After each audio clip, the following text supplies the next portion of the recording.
Oui, merci. Il faut le dire, nous venons de sacrifier à la tradition qui est celle de rendre compte de la mise en œuvre de notre contrat d'objectif auprès de son Excellence le Premier ministre. Et visiblement, les résultats que nous avons obtenus au cours de cette année 2024, notamment le dernier trimestre qui est le trimestre numéro 4, sont globalement satisfaisants. Et pour certains points même, je pourrais dire excellent au regard des résultats que nous avons pu engranger.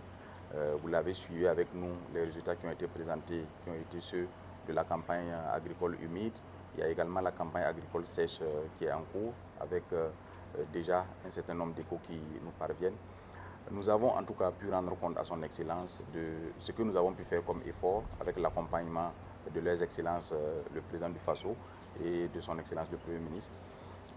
Au cours de l'année 2024, notamment en termes d'accompagnement, en termes de ressources, d'accompagnement également, en termes d'orientation et de vision. Cela nous a permis véritablement d'enclencher des réformes structurelles importantes qui vont changer le visage du secteur agro-pastoral et halieutique du Burkina Faso.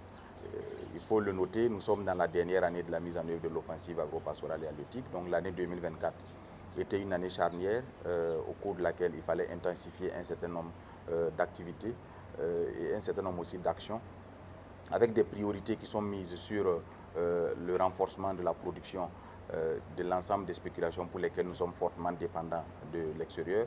Cela a été fait. Nous avons couvert 100% de nos besoins en matière de consommation de maïs. Nous sommes en tout cas sur la voie de couvrir 100% de nos besoins en termes de consommation du riz d'ici à la fin de l'année 2025. Mais cela passe par l'accroissement des superficies de production sous maîtrise totale d'eau.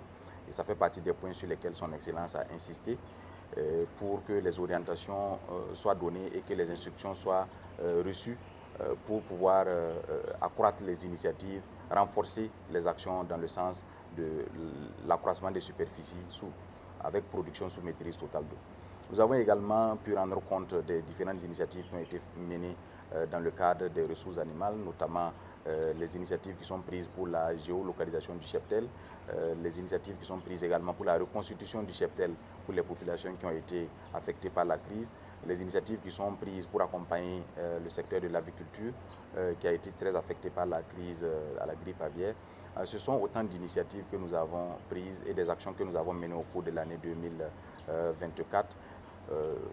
Les quelques résultats sur lesquels qui sont mitigés sont en lien avec notamment le renouvellement des vergers de manguiers pour lesquels il y a eu quand même des difficultés pour l'acquisition des plants de mangue pour mettre à la disposition des propriétaires de ces vergers-là, mais également les actions qui devaient être menées dans le sens de l'aménagement des périmètres pour la production fourragère avec des difficultés que nous avons eues sur la zone pastorale de Doubégué-Thierbo, où l'attribution des fermés et des fermettes a fait l'objet de contestations et le processus a dû être repris.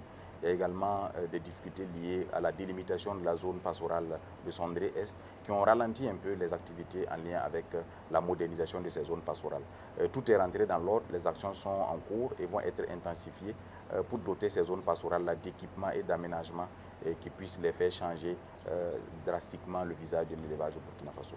Au jour d'aujourd'hui, je peux dire que nous avons fait un bond significatif en avant. Et comme je l'ai dit, pour pouvoir mesurer l'ampleur du travail qui a été abattu, il faut regarder d'où on vient. Et comme nous l'avons dit au moment de la présentation des résultats de la campagne agricole humide précédente, nous sommes aujourd'hui à plus de 2 300 000 tonnes de maïs produites sur l'ensemble de notre territoire. Nous sommes également à près de 700 000 tonnes de riz paddy produits sur l'ensemble de notre territoire.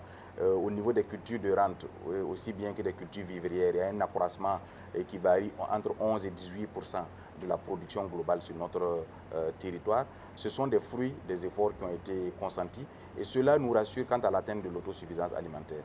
Dans les produits de grande consommation également, comme le blé, dont la farine sert à faire beaucoup de produits qui sont appréciés par les populations. Il y a des efforts qui sont faits et cette année, au cours de la campagne sèche qui est en cours, nous avons plus de 1348 hectares de superficie de blé qui sont emblavés.